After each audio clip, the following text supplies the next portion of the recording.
May is Maytag month at Lowe's. Save on our exclusive selection of Maytag appliances with collections found only at Lowe's. Get up to $200 via prepaid card by mail on your purchase of select Maytag major appliances, a brand you know and trust. Shop in store or at Lowe's.com. Lowe's, home to any budget, home to any possibility. Manufacturer's rebate. Prepaid card amount varies based on purchase. Offer valid through 6/2. Exclusions, terms, and restrictions apply. U.S. only.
For a limited time, purchase a 30-day all-access pass for the regular price of $349 and get a second 30-day all-access pass for free.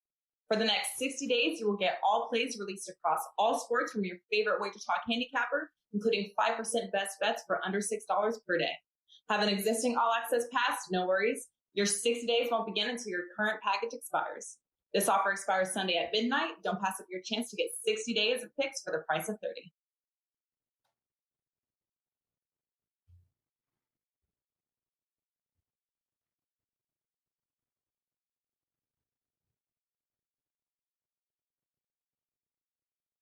All righty, guys, welcome in. Time for another edition of the Pony Pundits here, powered by WagerTalk.com. We are just a week removed from the 147th running of the Kentucky Derby. We're close to the Preakness, the second leg of the Triple Crown, but got a pretty big stakes race coming up this weekend at Belmont, the Man-O-War Stakes. And who better to help us, guide us to cash in the tickets here this weekend than the two very best. Here they are, Marco D'Angelo in the house, Sig back in the house, straight off of a monster pick five here this week. Sig, we'll talk about that in just a minute.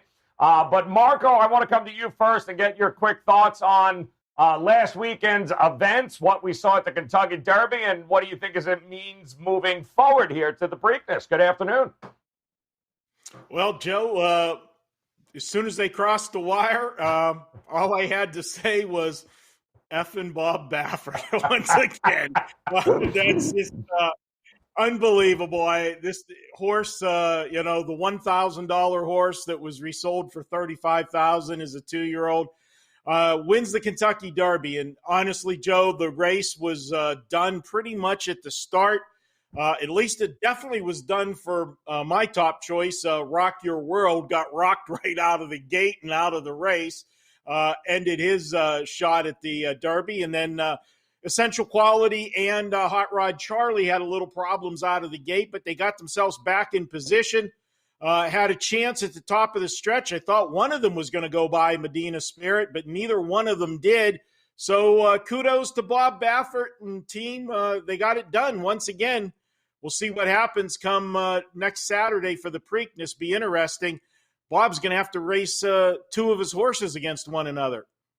Decisions have to be made next week, Sig, but it's funny coming around the turn. I wasn't sure if Luis Saez just was valeting and he wanted to go to the parking lot and then I wasn't sure what the hell he was doing there with Essential Quality, but your thoughts on what we saw and what does it mean moving forward towards the Preakness? Well, Joe, moving forward toward the Preakness, I think it's going to be a softer field than he experienced in the Kentucky Derby. And I think having the addition of barn-made concertor in there is going to make it a more interesting race for the Baffert group. But you go back, you look at last year's race, 2020, with Authentic, Baffert, and John Velasquez. They got out to the front and never looked back. They did the same thing this year with Medina Spirit. I did not expect that. I know Marco didn't expect that. Our top choice, like he said, Rock Your World, was taken out early in the race and never recovered. It was nice to see Essential Quality and Hot Rod Charlie both get back into contention late in the race. But it basically Medina Spirit and Velasquez were never giving up that lead and pretty much taking it there. The Preakness is going to be a much more interesting race, though, I think. Yeah, no, it absolutely is. It's going to be fun to see who shows up, who doesn't, what are some of the big trainers do. But we got to get through this this weekend here for the Man of War. And, of course, as usual, guys, we'll run through the 8-horse field and break down some of these horses. But, Sig, I just want to congratulate you on a big day this week. I believe a pick 5 was in order for you. And not only that, it was in order for anybody who decided to head over to wagertalk.com and your page, because I believe this was up and locked and loaded for people this week, wasn't it? Right, Joe. We had a rough Kentucky Derby and Oaks weekend. If you ask anybody that got the package, it wasn't pretty. My bankroll took a hit. I'm sure other people's bankrolls took a hit. I wanted to do something for the subscribers, so we gave out yesterday's Churchill Twilight card for free on the site. Anybody could have downloaded it, and we did hit that late pick 5. It was a $192 ticket, came back over $1,367, I believe. So it was free money out there to be had yesterday. We're back today at Santa Anita. Card just kicked off. The sheet's still available. 8-race card. And we're going to be at Santa Anita all weekend. I had some Nevada guys contact me and say, hey, we can't bet Churchill here in Nevada. Can you give us something we can play? So we're going to look at Santa Anita and probably Belmont here for the next few weeks, other than next weekend's Preakness. I love it, man. Marco's still waiting for his that email, I guess, that had that pick 5 on it, because he's been bitching and moaning about it the entire time. That's a whole different story, though. In the meantime, Marco's doing quite well on his own, guys. In fact, he is on a ridiculous 31-10 ATS run now in the NBA, and you might have saw it in the beginning here. The opportunity for you guys to hop on with Marco right now for 1 month of all access. Well, you get 1 month, you're going to get a second month for free, a buy one, get one opportunity right now for Marco, who is absolutely, guys, and I mean absolutely crushing it in the NBA. So, Marco, awesome stuff there. Congratulations. It's going to be a hell of a playoffs for the NBA, but not to mention the all-access pass gives you access to not only the NBA, but everything that Marco's got going. So now would be a good time for you to head over to wagertalk.com, get the Marco's page, and take advantage of the buy one, get one all-access pass. Going to be fun. It's going to be a profitable weekend across the board. All right, guys, let's start diving in here a little bit to what we've got coming up for this race in the Man o' War. And I believe, Marco, you're going to pass to Sig. Sig's going to get number 1 here. He's the odds today. Is that how it is? What's the odds on the number 1 horse, Joe? Oh, yeah, that's a good question there. 4,000. Yeah, so it's actually yours. No, I'm only kidding over here. No, we got number 1. We're going to go with Sig here because, well, we like Sig more. So, Sig, we're going to go number 1. Talk to us here. Number 1, Sovereign. We got Jackie Irod Ortiz. Anytime we're talking about Ortiz and Chad Brown, that combination, not a bad way to go. Talk to me about the number 1 horse here in the Man o' War at Belmont tomorrow. Yeah, Joe, Sovereign's very interesting here. He's a European import making his first start in North America. He's going from the barn of Aidan O'Brien over in Europe to the barn of Chad Brown. Both are pretty much world-class turf trainers here, so he's not going to get much of a downfall with a trainer change. Like I said, this is his first race in North America. He was running in grade 1s against some of the best horses in Europe. He ran second to Enable, who's one of the top turf horses in the world, and headed Japan. And at Ascot last summer, he beat Anthony Van Dyke, who was in the Breeders' Cup a couple years ago in 2019. So I think he's a pretty strong horse. I think he's coming in here as one of the top class horses against this field. And Brown turf horses making their first start in North America are winning at a 26% rate, which is pretty good here. He is 8-5 in the morning line, which I think is a little bit low for this horse. And today's turf was listed as good at Belmont, and they expect possible rain tomorrow. So it's going to provide a little softer ground, which is going to be more to his liking of what they race on over in Europe, a softer or yielding turf course. So I think he's a strong contender in here. I would use him on all your tickets. Love that. All right off the bat with Sovereign. So, Marco, we're going to go to number 2 here. Not too bad. I love this horse. Moon Over Miami. And listen, over the years, Bill Mott has trained some pretty good turf horses here. What do you think of Moon Over Miami here this weekend? Well, Joe, this horse is right up your alley because I know you've seen many moons over Miami and late at night, maybe some midnight bourbons involved and everything else. But Moon Over Miami is an intriguing horse, Joe. This is a horse making his third start. Now, this is a 4-year-old. You can see, maturity in horses going from a 3-year-old to a 4-year-old. They quit with this horse back in October gave him some time off, let him regroup, and, develop. I mean, these horses aren't done growing yet, and now we make the third start of his 4-year-old campaign. You've heard me talk over and over again that trainers, whenever they had a horse on a long layoff, and this one went from October till late February before they debuted him for 2021, that third start off the layoff is when you're going to get the best effort out of that horse. And if you look at his first 2 efforts, Joe, he had a third-place finish where he was closing big in the lane, finished third, got beat only a length and a quarter, followed that up with a second-place finish last time out. Now, he's making a jump in class. This is a tougher competition, but I think he's poised and ready to make that next step. Can he win this race? I don't think he's quite as good. His speed figures are improving with each start, but I think this is a horse that would be used better on the bottom side of your exotics. Maybe the bottom end of an exacta, definitely on the bottom end of a try and super to help build that ticket with a little bit of a price, because there's going to be 2 other horses in this race that are going to take most of the money. But Moon Over Miami has a shot to hit the ticket. Love that. All right, I thought you were talking about Denny's. There's not like a good Moon Over Miami's egg sandwich there, but we'll move on here to the number 3 horse, Sig. Talk to me here about Zayed. What is this? I believe new here, actually, making the 2021 debut after coming to the U.S. late last year. What do you think here as a 6-1 morning line odds? Right, Joe. I like Zayed here. He's run third in all 3 of his North American starts. He started out his career in Europe. They shipped him over to Woodbine in October 2019. He ran third there, shipped him back to Europe, where he ran most of last year before coming back to North America. He ran third in the Sycamore at Keeneland, and then came back and ran third with the lead at the top of the stretch in the Red Smith at Aqueduct. He's raced without Lasix in Europe, so we know he won't have a problem with the no Lasix in stakes races here. And he's coming in here off a 5-month+ layoff. He had no problem winning his first start last year off an even longer layoff, so that's not a concern for me. Though Graham Motion isn't great with horses coming in off a layoff, I think he's one of the best horses in this field here. I think he's one of my top win contenders. He's still going to get overlooked in the betting here. Like I said, Sovereign's going to get some attention. Guffo, a horse we're going to get to later, is going to get a lot of attention. So I think the 6-1 morning line here is going to float up, and I think he's going to be flying under the radar. He's going to be running late in this race, I think, and I think he's got a big shot. Definitely a win contender, in my opinion.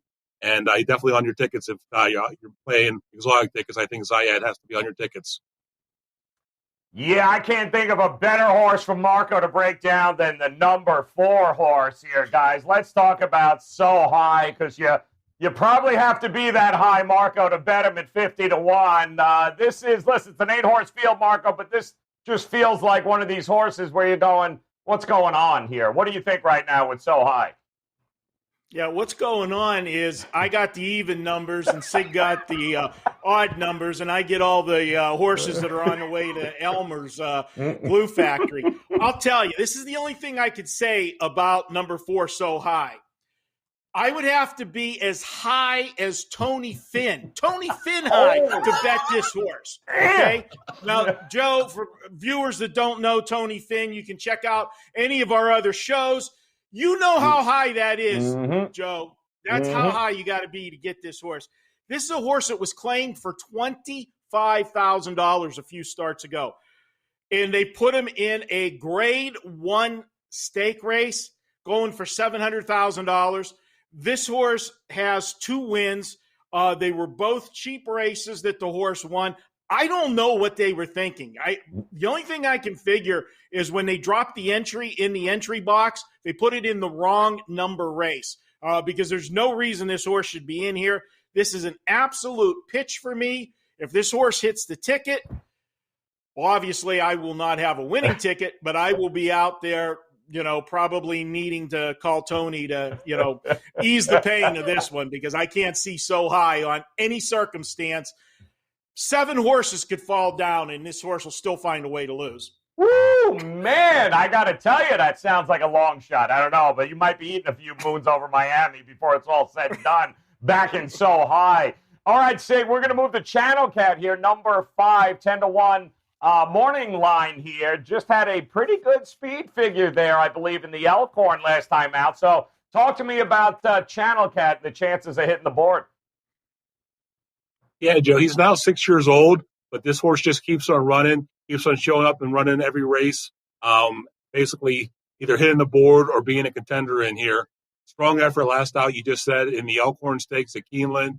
He finished second there. He prefers a softer surface, which he should get with some possible rain tonight and tomorrow morning. He loves this distance with in the money finishes in all 3 of his starts at 1 3/8 miles. And I think it took Jack Sisterson, the trainer, a few races to get to know this one. He came from the Todd Pletcher barn, and then the connections transferred him to Jack Sisterson for training. I think he's going to be overlooked here in the betting, like I said, with Brown, Clement, and Mike Maker all having entries in this field. And I think this horse has a chance to upset, depending on how the pace comes. He's a long shot contender in this field, in my opinion, and I think he needs to be on your tickets. All right, Marco moves us to number 6 here, Sham Rocket. We got Pletcher and Castellano here, so that's a pretty good combination on any board. 15-1, interesting number here. Your thoughts on Sham Rocket? Yeah, the reason why this horse is 15-1, even though this horse, 13 career starts, Joe, if you use this horse in every race in the exacta box, you would have had 12 of the 13 races. Only once has this horse run off the board. So why is it 15-1? Well, if you take a look at the race he's been running, this horse had a lot of attempts to break its maiden before it finally did. Was getting checks, and those are nice when they come in the mail, but you don't get your picture taken finishing second and third all the time. Finally broke its maiden. Moving up in class, I just don't think he's quite as good as these horses. Does he deserve a shot? Well, Todd Pletcher, a lot of times you'll see a Pletcher horse in there and say, why did he put this one in there? Was it a horse that he owes it to the owners because they spent a ton of money? For Todd Pletcher price horses, this isn't really one of them. Yeah, it was a $130,000 yearling purchase, but we've seen some much bigger tickets come down with the hammer for Todd Pletcher at the sales. So I'll give this horse a shot, a look here, but there are so many better here. This horse, best shot, I think, would be the bottom end of the superfecta in this race. Does have 2 speed figures in the last 3 races that would put him competitive, but that means he has to run back to his best time to get close to the other horses. I see other horses in here better off. I'm passing on Sham Rocket. All right, moving on from Sham Rocket, we're going to head to number 7, Field Pass here, Sig. Pretty much unproven at longer distances here, but we've seen Mike Maker be pretty good at stretching horses out here. 6-1 morning line. What do you think of Field Pass with our boy Luis Saez on him? Well, Joe, I'm going to get the Field Pass in a second, but since Marco passed up the opportunity, I got to tell you, Sham Rocket has had more second-place finishes than the Buffalo Bills. Oh! That's why you got to avoid them. Yeah. All right, let's get the Field Pass here. This colt's the one that gave me the most problems handicapping this race. Mike Maker's known for stretching out his turf horses, but 1 1/8 is the furthest his horse has ever been asked to go. He appreciates soft turf, which he should get on Saturday, but I still have a ton of questions about the colt. I'm going to use this horse on a few exotic tickets because of Mike Maker's history on the turf, but I have too many doubts to consider him a win contender in here. So I'll use him on my exotics, but I'm not a big fan of Field Pass. All right. Well, that leaves us, I believe, with one left here there, Marco, and I believe that is going to be, Gufo, look at this, number 8 here, Clement Rosario. Joe Rosario, talk to us here. It is, of course, the morning line. I believe the favorite at 2-1 here in this matchup. So tell me what you think here of number 8, Gufo. Am I supposed to just pass this over to Sig because the horse is 2-1? I actually got a contender to deal with here. Good point. Number 8, Gufo, is the horse to beat in this race. The horse is making his first start of the year. Comes in off a very good work last time out, indicating this horse is ready to go. And we always talk about Mike Maker and Bill Mott, on the turf, how these guys do well. But I'll tell you what, when it comes to New York turf racing, Chad Brown, that name comes to mind right away. But there's not many better than Christopher Clement. This guy has dominated turf racing, had another big year last year, especially at the Saratoga meet. And I'm not going to discount this horse being ready right out of the gate. You look at this horse last year, model of consistency. 6 starts last year, 4 wins, a second and a third. I said coming off a big workout last time out. You pick up Joel Rosario, and Rosario had his choice. This looked like a pretty easy choice. He could have went with the 7 or the 8 in this one. He did go and stick with the 8 horse, telling us who he thinks is the better horse. And I love using that angle when handicapping the horses.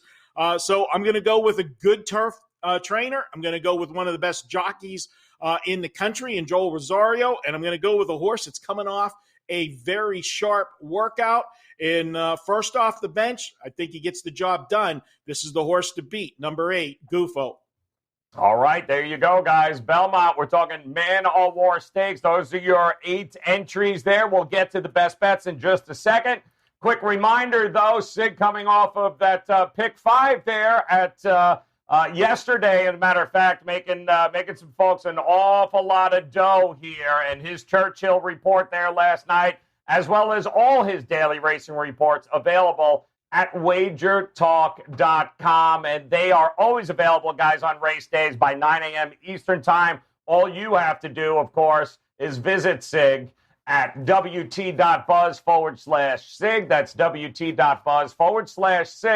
Get those daily racing reports. They are available 9 a.m. Eastern time each and every race day. All right, Marco, talk to me here, my friend. I know you've got number 1, number 2, number 3, number 4. We're going to make a lot of money here. So come on, talk to us. Where are you going here on this Man O' War Stakes? Well, I'm going with the number 8 horse on top, as I just discussed it in detail. I'm going to go with my second choice, number 7, Field Pass. And I know the concern is, can this horse get the distance? This is a horse that, again, like we said with a couple of the other horses, 3-year-old turned 4. They're a little bit more mature, and now's the time to go ahead and find out if they can stretch this horse out. And when it comes to making decisions on the grass, there's nobody that I'm not going to ever question Mike Maker. We've seen this guy turn horses around that weren't even racing on the grass. He would claim a horse and put him on the grass and turn him into a great turf horse. If he thinks this horse can handle the distance, then I'm going to believe him. And he's coming second off the layoff. I like third off the layoff the best, but there is always a big jump from the first to the second. Well, you look at that last race with Field Pass, he made a big move, top of the stretch, got into position, looked like he was going to go by, then flattened out a little bit, and then finished 4th by 3 lengths. I think he needed that start. We'll see more out of him today. I'm going to put the 1 horse, the European Invader, coming in here, Sovereign. You got to use that horse. Looks like one of the top horses on paper. And then for my 4th spot, I'm going with the number 5 horse, Channel Cat. Again, this is a horse with Johnny V. I like the way this horse is raced. He came off last start, strong second. I look for him to improve. That was his second start of the year, and that closes it out for me, 8-7-1-5 in the Man O' War. Let's do it. Book it here. All right, Sig, let's see how many odd horses you have in there on your sheet. What 4 horses are you going with here tomorrow? Well, Joe, I ended up with 3 odd horses on my ticket, but my top choice in here did end up being an even horse. We did give Marco one to talk about.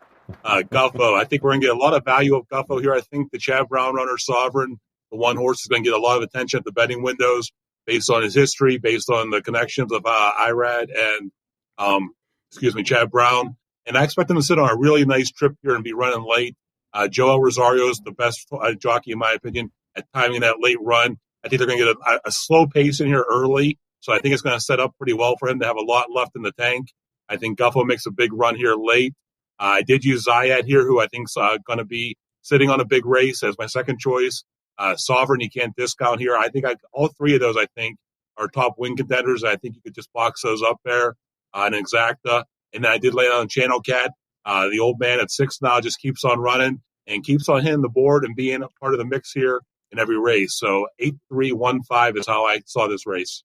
All right, 8-3-1-5, guys. Plenty of opportunities here to make it. Pretty profitable weekend, not only at the track, but keep in mind, guys, Marco on fire, NBA, a ridiculous 31-10, guys. He has just been lighting it up. The NBA season, getting ready for the playoffs. Plenty of opportunities for you to hop on with Marco as well with an all-access pass. In fact, if you buy 30 days, you're going to get 30 days free right now if you visit Marco's page at wagertalk.com. It's a great deal, guys. Buy one, get one. 60 days, all access. Every play, every sport, including Marco's plays coming up in things like the Belmont or the Preakness. And, of course, what's going to happen in the NBA and Major League Baseball. And don't forget, SIG daily racing reports available each and every day by 9 a.m. Eastern time, guys. Visit both of these gentlemen at wagertalk.com. Let's make it a very profitable start to the weekend here. And, of course, over the next 30 to 60 days. Take advantage, guys. Visit them at wagertalk.com. Man of War at the Belmont. Preakness just around the corner. And, of course, we'll be back again next week for you, getting you ready for it here as the Triple Crown continues to move forward, and so do we. So on behalf of Marco D'Angelo and Sig, guys, make sure you hit that bell in the upper right-hand corner. Come back, make plans, and join us again next Friday for another edition of Pony Pundits. Best of luck, guys. We'll talk to you soon. Thanks. For a limited time, 30-day all-access passes are discounted from $349 to $199, saving you $150 and coming out to just... May is Maytag month at Lowe's. Save on our exclusive selection of Maytag appliances with collections found only at Lowe's. Get up to $200 via prepaid card by mail on your purchase of select Maytag major appliances, a brand you know and trust. Shop in store or at Lowe's.com. Lowe's, home to any budget, home to any possibility. Manufacturer's rebate. Prepaid card amount varies based on purchase. Offer valid through 6/2. Exclusions, terms, and restrictions apply. U.S. only. 15 minutes could save you 15% or more. Oh, that's a cheer we used to do in softball. What? It's actually Geico's. Whenever someone hit a triple, we would wave our bats and yell, 15 minutes could save you 15% or more. But we never got to use it because we would only hit home runs. Annoying. The phrase is from Geico because they help save people money. Geico? Yeah, they were our team sponsor. Geico. 15 minutes could save you 15% or more.